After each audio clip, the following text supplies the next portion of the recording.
Donc, module 2, section 4. Les appels sélectifs numériques, soit ASN ou Digital Selective Calling, DSC en anglais si vous préférez. Donc, il est important ici de retenir que la portée des radios VHF ASN demeure la même sur une ligne droite horizontale comme on a vu dans un segment précédent. Les radios utilisent la technologie des satellites que pour la localisation via l'interface avec certains appareils tels que les GPS. Donc, c'est le GPS qui va donner plus de portée. On a vu pourquoi à cause du réseautage satellitaire, mais tout ce qui est phonie reste avec la même portée. Donc, il n'y en a pas plus qu'avant de ce côté-là. Donc, les gros navires, tels que mentionné depuis le 1er février 1999, et tout ça est bien documenté toujours dans votre manuel. Les navires de plus de 300 tonnes, les vaisseaux transportant plus de 12 passagers en traversée internationale doivent être dotés de l'équipement SM-DSM et de la radio ASN. Voici donc la prochaine diapositive. Les petits navires de plaisance, donc ces exigences fut suivie donc depuis le 1er avril 2001, obligeant les navires domestiques de plus de 300 tonnes, les vaisseaux de 20 mètres transportant de plus de 20 mètres, transportant plus de 12 passagers en commerce domestique, les vaisseaux de travail de construction de plus de 8 mètres, et depuis août 2003, les vaisseaux de travail pouvant transporter plus de 6 passagers remorqueurs doivent aussi avoir ce dispositif VHF ASN. Les normes ASN.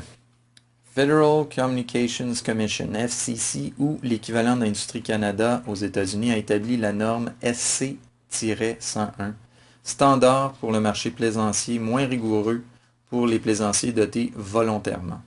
Donc la FCC a ordonné qu'à compter du 17 juin 1999, ça fait déjà un bon moment, tous les nouveaux modèles de radio vendus aux États-Unis soient de type ASN. Les vaisseaux canadiens dotés obligatoirement, eux, doivent utiliser au minimum une radio de classe D. Ceci veut dire qu'aujourd'hui, que vous soyez aux États-Unis, en termes clairs, ou ici au Canada, et que vous allez chez un revendeur de radio, vous allez donc minimalement avoir une radio qui est capable d'avoir une portion VHF et ASN. Pour ce qui est de la qualité, du rendement de votre appareil, s'il y a un GPS ou pas qui est embarqué sur l'appareil, ben là, ça, il y en a pour toutes les bourses et je vous suggère de faire donc un bon magasinage avant de décider d'acheter quoi que ce soit. Par contre, je peux vous dire que pour une valeur d'à peu près 200-250 $, vous êtes très très bien équipé. Donc, quand je parle de bien équipé, là, on a les choix de radio ASN sur le marché maintenant qui est de plus en plus grand. La technologie est de plus en plus absorbée en termes de coût, de valeur, de dollars. Donc, depuis cette obligation-là, les radios VHF ASN de classe D, le coût a beaucoup réduit. Les plaisanciers ont donc un plus grand choix.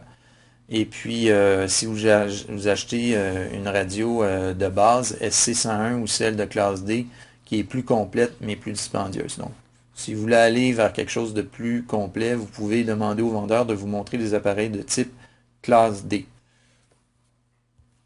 La voie 70. Donc, il est très important ici de retenir, et c'est mentionné à plusieurs reprises dans votre manuel, que la voie 70 est réservée exclusivement à l'ASN.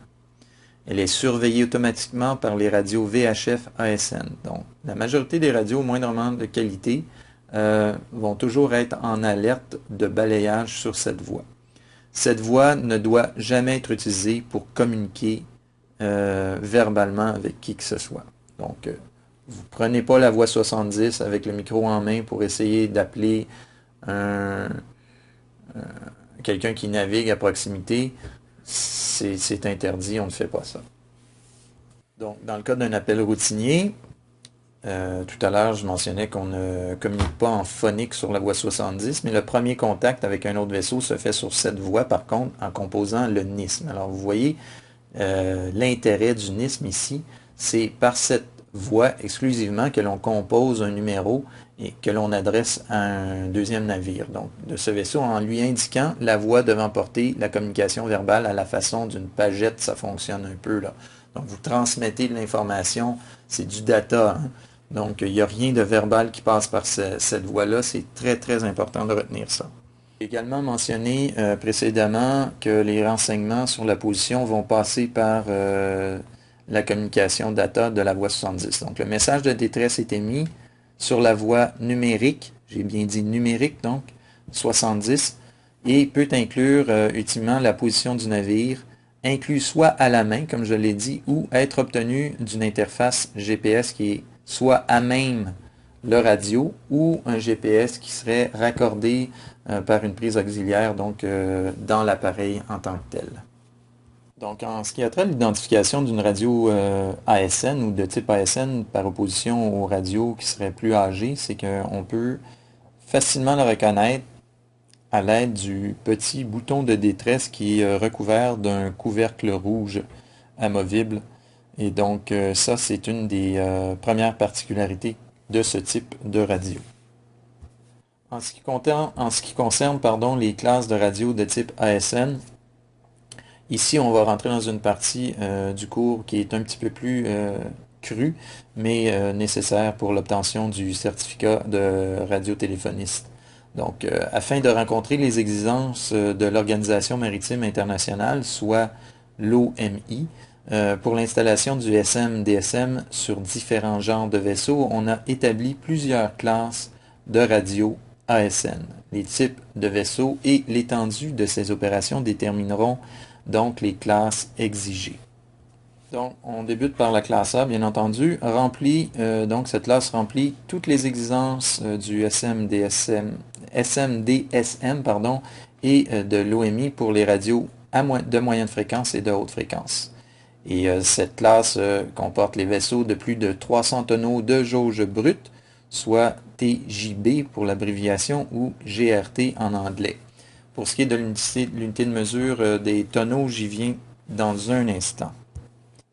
Alors voici pour répondre à la question qui était sûrement suscitée par votre esprit. Qu'est-ce qu'un tonneau de jauge brute? Alors, certains pourraient penser qu'un tonneau de jauge brute est une unité de poids. Il s'agit plutôt d'un terme marin qui correspond à 100 pieds cubes, soit environ 10 mètres cubes, utilisés pour établir la taille d'un bâtiment. La jauge brute indique le volume interne d'un bâtiment, y compris les cales et les autres sections, alors que la jauge nette est la capacité interne utile du bâtiment servant aux activités commerciales, c'est-à-dire la jauge brute moins les quartiers de l'équipage, la salle des machines, ainsi de suite. Donc la jauge brute ou la taille du bâtiment déterminera en partie le règlement et les normes qui s'appliquent à votre bâtiment. Donc la classe B, maintenant, remplit les conditions minimales du SM-DSM et OMI pour les radios de type moyenne fréquence et très haute fréquence ou Very High Frequency pour les navires de travail pour lesquels on n'exige pas la classe A. Donc, en ce qui concerne la classe C, cette classe a été retirée tout simplement. On passe donc à la prochaine diapositive pour la classe D.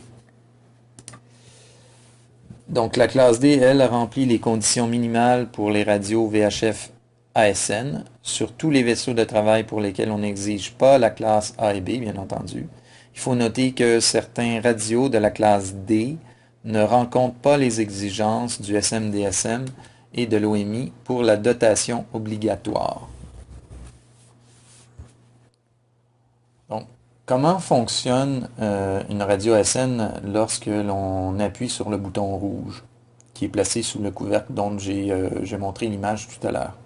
Eh bien, toutes les radios ASN vont émettre automatiquement une alerte de détresse ainsi qu'un message aux stations côtières et aux vaisseaux dans la zone immédiate. Si la radio ASN est raccordée par exemple à un GPS, comme je l'ai mentionné déjà à quelques reprises précédemment, ceci assure également l'émission de la position précise, donc la latitude et la longitude de l'embarcation. À défaut, l'opérateur, et je le répète, devra composer sa position manuellement. C'est pour ça que c'est important de bien choisir sa radio. Donc, il faut s'imaginer évidemment que ça va être utilisé dans une situation d'urgence et généralement, dans l'urgence, on est dans l'incapacité de rentrer une latitude et une longitude de manière conséquente. Que devra contenir donc le message de détresse automatisé? En fait, voici les éléments qui sont généralement contenus. L'identité du vaisseau, la position du vaisseau, le genre de détresse selon le modèle de radio. Vous pouvez aller jusqu'à spécifier le type de détresse dont il s'agit. Et le message de détresse va déclencher l'alarme des stations ASN environnantes. Les vaisseaux ne doivent, et ça c'est très très important de retenir ceci, les vaisseaux ne doivent jamais répondre par l'ASN à moins que la garde côtière leur en fasse spécifiquement une demande. Ceci mettrait fin à l'émission ASN. On doit attendre l'accusé de réception de la garde côtière. Si vous entendez la sirène, donc vous entendez l'appel de détresse, n'appuyez pas sur rien, appuyez sur aucun bouton de votre radio. Ceci mettrait fin à l'automatisation de l'appel qui a été lancé.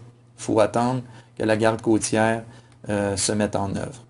Les plaisanciers donc doivent communiquer sur la voie 16, préférablement plutôt que de toucher à la portion ASN. On se met sur le 16 et on essaie d'entrer en communication avec le vaisseau de détresse, voire relayer l'information si nécessaire.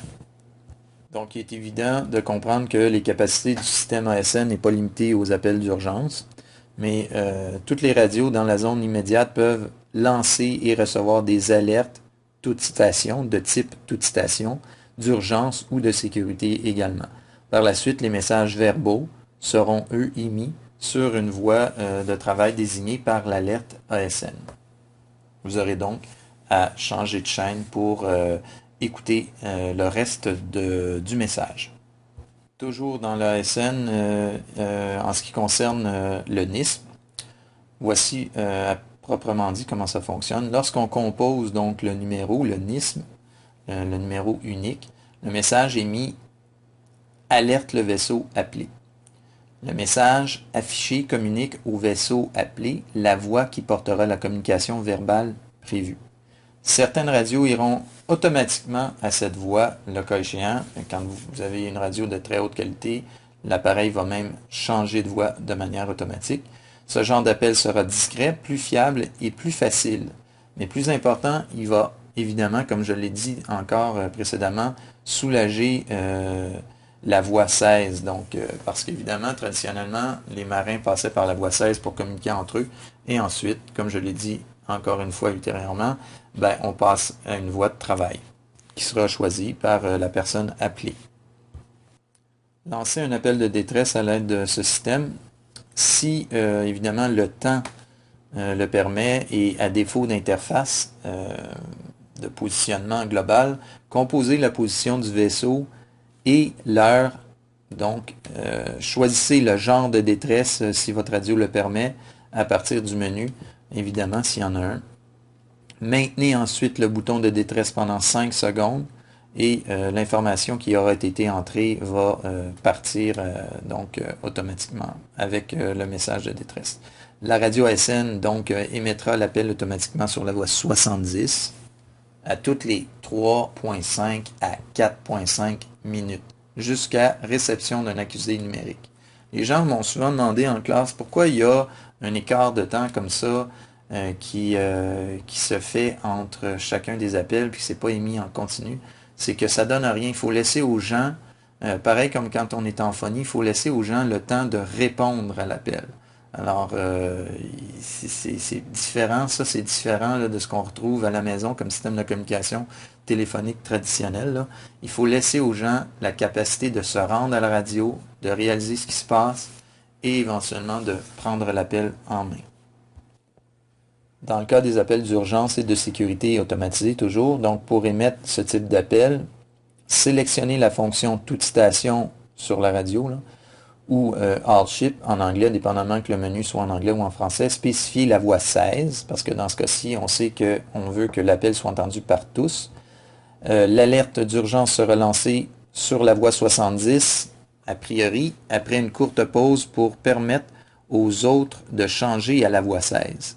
Alors, transmettez votre message d'urgence en employant une procédure normale de la VHF. Comme on a vu en tout début de cours, vous avez même eu un exemple verbal de la façon de lancer ce type d'appel, soit d'urgence et de sécurité.